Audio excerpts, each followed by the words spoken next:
इस गणतंत्र दिवस के महोत्सव में बच्चों ने बहुत अच्छी प्रस्तुति की। इसके लिए मैं अपने दिल से सभी बच्चों का आभार प्रकट करता हूँ। हम अपनी जान के दुश्मन को अपनी जान कहते हैं। हम अपनी जान के दुश्मन को अपनी जान कहते हैं। मोहब्बत की इसी मिट्टी को हिंदुस्तान कहते हैं। हिंदुस्तान कहते हैं। जो दुनिया में दे उसे कहते हैं खामोशी। जो दुनिया दे उसे कहते हैं खामोशी। जो आंखों में दिखाई दे उसे तूफान कहते हैं। उसे तूफान कहते हैं। जो ये दीवारों का सुराख है, ये जो दीवारों में सुराख है, चाइना, पाकिस्तान, अमेरिका साजिशों का हिस्सा है, मगर हम इसे अपने घरों का रोशनदान कहते हैं। रोशनदान कहते हैं। आदरणीय अध्यापकगण, प्रधानाचार्य, ग्रामवासियों एवं प्यारे बच्चों, मैं राष्ट्र निर्माण के विषय में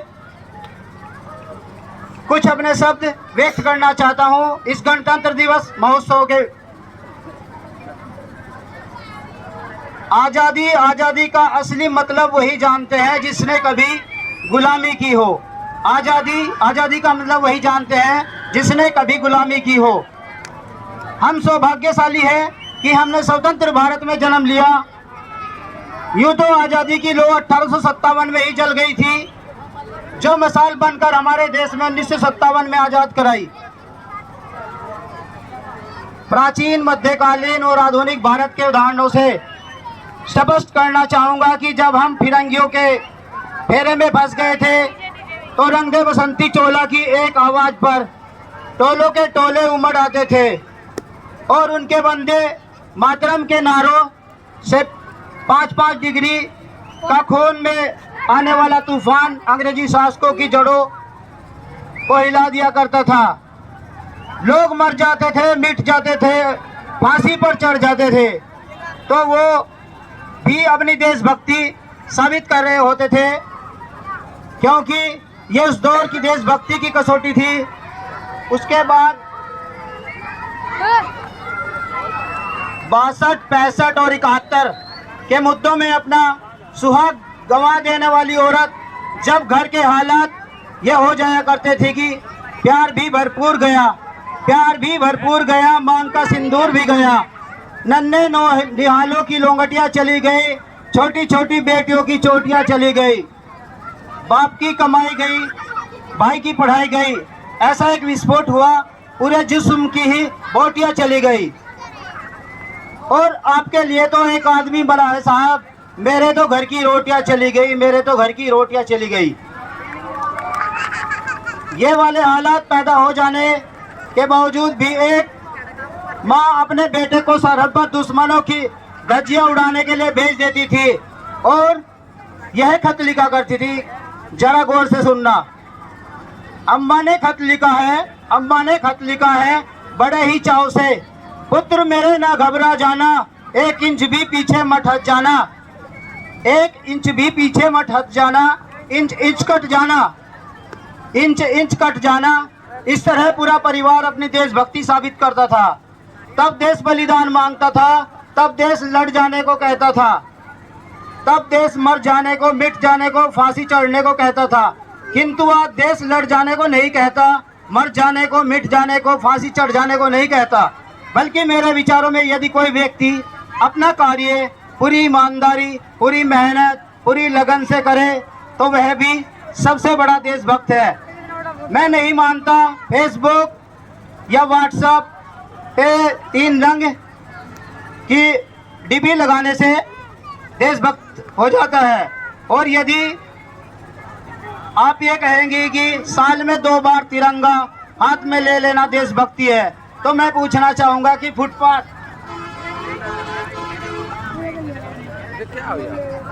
में रहने वाला वह बच्चा कहेंगे ये उसकी देशभक्ति। ट्रैफिक की छाव ने नंगे पाँव में जब तिरंगा बेच रहा होता है तो क्या उसे उसकी देशभक्ति कहेंगे या उसकी मजबूरी? देशभक्ति नहीं, उसके पेट की भूख की शक्ति है जो उसे ऐसा करने पर मजबूर करती है, क्योंकि न मस्जिद को जानते हैं न शिवालयों को जानते हैं, न मस्जिद को जानते हैं न शिवालयों को जानते हैं। जो अपने समाज पेट के भूखे होते हैं न वो भोजन के निवालों को जानते हैं।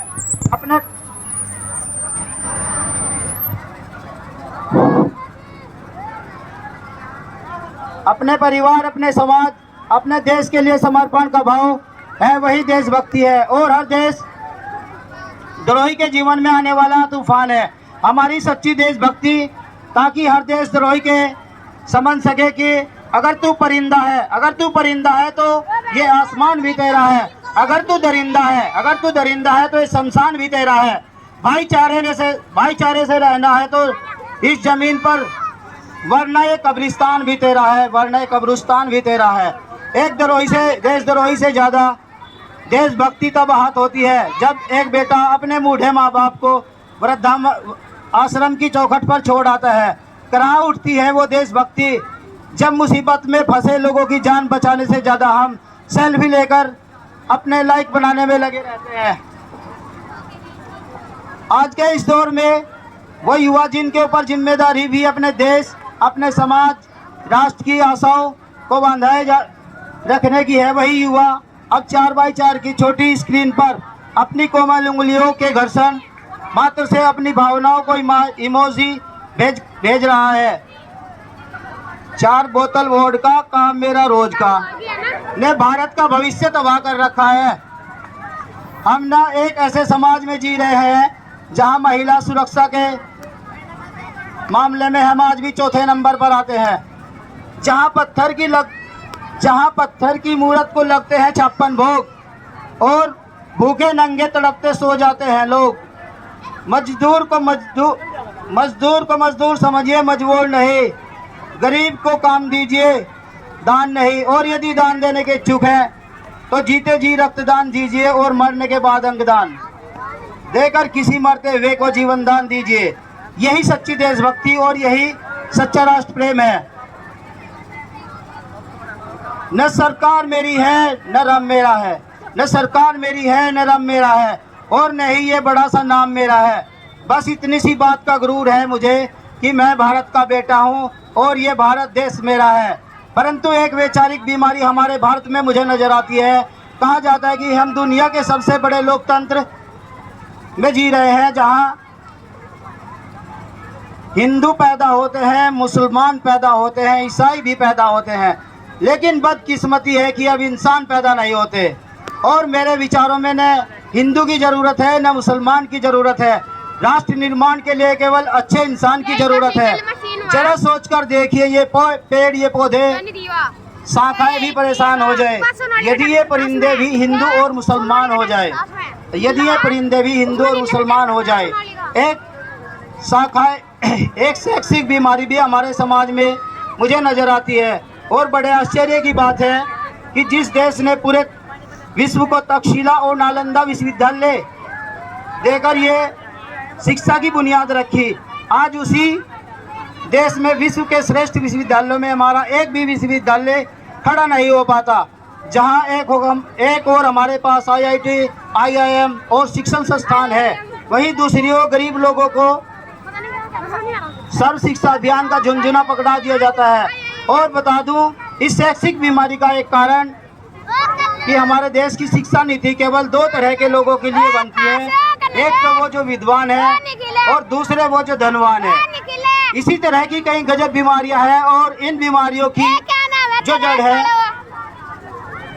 वो हमारा अंधविश्वास है। और मेरे विचारों में जब तक इस देश का युवा अपनी सफलता के लिए मंदिरों में जाकर नारियल फोड़कर भगवान को रिश्वत लगाता रहेगा, हमारे समाज की शिक्षित वर्ग की बिल्ली के रास्ते काटने पर खड़े हो जाना, अपने धर्म, अपनी जाति को ऊंचा मानना, दूसरे के धर्म की अवहेलना करते रहेंगे, तब तक इस देश से अंधविश्वास खत्म नहीं होगा और नहीं हमारे देश का राष्ट्र निर्माण का सपना पूरा होगा। हमारी संस्कृति, हमारी सभ्यता को दुनिया ने शीश नवाया है, तो क्यों आस्था के नाम पर क्यों अंधविश्वास फैलाया है। मेरे विचार से राष्ट्र निर्माण तभी संभव है जब इस देश में महिलाओं की पूजा नहीं, उनकी इज्जत की जाएगी। राष्ट्र निर्माण तब संभव होगा जब जाति का दृश्य नहीं बल्कि सामाजिक सशक्तिकरण पर विचार करेंगे। राष्ट्र निर्माण तब संभव होगा जब स्वच्छता अभियान में केवल सरकार नहीं बल्कि देश का हर नागरिक, सड़क पर चलने वाला व्यक्ति भी हाथ बटाएगा। स्वच्छ भारत, स्वस्थ भारत को दिल से अपनाएगा। असल मायने में हमारा राष्ट्र निर्माण तब संभव होगा जब एक गरीब बच्चा मध्याह्न भोजन के लिए नहीं बल्कि याचन के लिए सरकारी विद्यालय की चौखट पर जाएगा। और हमारा राष्ट्र निर्माण तब तक संभव नहीं होगा जब तक एक नागरिक नैतिक रूप से सटीक, चारित्रिक रूप से भ्रष्ट, मानसिक रूप से दिवालिया, धार्मिक रूप से अंधा, राजनीतिक रूप से गंदा, शैक्षिक मानवीय मूल्यों के आंकड़े में जिन सिंह मई और खंड भारत का पढ़ना होगा, क्योंकि ठोकर हमें पहाड़ से नहीं बल्कि पत्थरों से लगा करती है। और मैं सैल्यूट करना चाहूँगा सरहद पर दिन रात खड़े हमारी रक्षा करने वाले जवानों को, इस देश की पुलिस, प्रशासन और किसान को, और इस देश के हर उस व्यक्ति को अपना काम पूरी मेहनत और ईमानदारी और जिम्मेदारी के साथ करते हैं। मैं भारत का बेटा ये कहता हूँ कि हमारा राष्ट्र निर्माण तभी संभव होगा जब मैं, आप और हम सब मिलकर प्रयास करेंगे, क्योंकि हमारे देश की जिम्मेदारी नहीं है हमें आगे ले जाने की, बल्कि हमारी जिम्मेदारी है अपने देश को आगे ले जाने की। हमारा देश 15 अगस्त 1947 को आज़ाद हो गया था, परंतु जब किसी 15 अगस्त 1947 को आज़ादी के बाद अंग्रेजों ने भारतीयों से कहा कि हम आपके देश को पूर्ण रूप से स्वतंत्र कर देंगे, लेकिन आप इसे किस प्रकार चलाएंगे, इसके विषय में सोचना होगा। तो हमारे देश के जो सदस्य लोकसभा में चुनकर, विधानसभा में चुनकर गए थे, उनमें से कुछ सदस्यों की एक टीम बनी जिसमें डॉक्टर BR अम्बेडकर जी को मॉडल यानी कि प्रारूप समिति के अध्यक्ष का पद दिया गया। BN राव और अन्य व्यक्ति इसमें शामिल थे। तब बाबा साहेब को यह जिम्मेदारी दी गई कि आप दलित और कुचले समाज से आते हैं, आपने बहुत जीवन में कठिनाइयों का सामना किया है, तो हम आपको हर तरीके से स्वतंत्रता देते हैं कि आप भारत देश के इस संविधान को बनाने में हमारी मदद करें। तब बाबा साहेब एक ऐसी शक्ति थी जो देश में नहीं बल्कि विदेशों में प्रसिद्ध थे, क्योंकि आज तक उनके जितनी डिग्री कोई व्यक्ति प्राप्त नहीं कर सका है, और वे भारत के अलावा अन्य देशों में भी बाहर जाते थे, तथा उन्होंने कई देशों के जो संविधान थे उनका अध्ययन किया, और उनका अध्ययन करके एक भारत को विशाल संविधान का विशाल संविधान दिया, जिसको 2 वर्ष 11 माह 18 दिन लगे बनाने में। हमारा संविधान 26 नवंबर 1949 को बनकर तैयार हो गया था, परंतु उसे पूर्ण रूप से लागू नहीं किया जा सका था, क्योंकि हम आज़ादी से पहले 1930 में हमारे जो राजनेता थे उन्होंने मिनी कॉन्स्टिट्यूशन, एक छोटा संविधान बनाया था, जिसको तैयार कर हर वर्ष, और उन्होंने यह तय किया कि हम हर वर्ष 26 जनवरी के दिन एक स्वाधीनता दिवस मनाएंगे।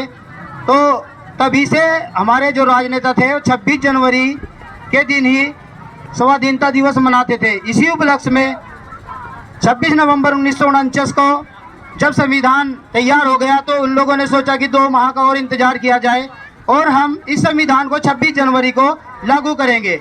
इसी कारण से हमारे देश का संविधान 2 माह बाद यानी कि 26 जनवरी 1950 को हमारा पहला गणतंत्र दिवस मनाया गया।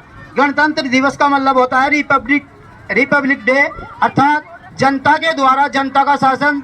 अब जो भी प्रतिनिधि जनता का प्रतिनिधित्व करता है उसको छोटे पद से लेकर प्रधानमंत्री तक जनता द्वारा ही चुना जाता है, और तभी वह अपने समाज की और देश की समस्या को, जहाँ पर भी विधानसभा, लोकसभा या जिला की जो सभाएं होती है उनमें अपने गांव, देश और प्रदेश की समस्या को रखता है।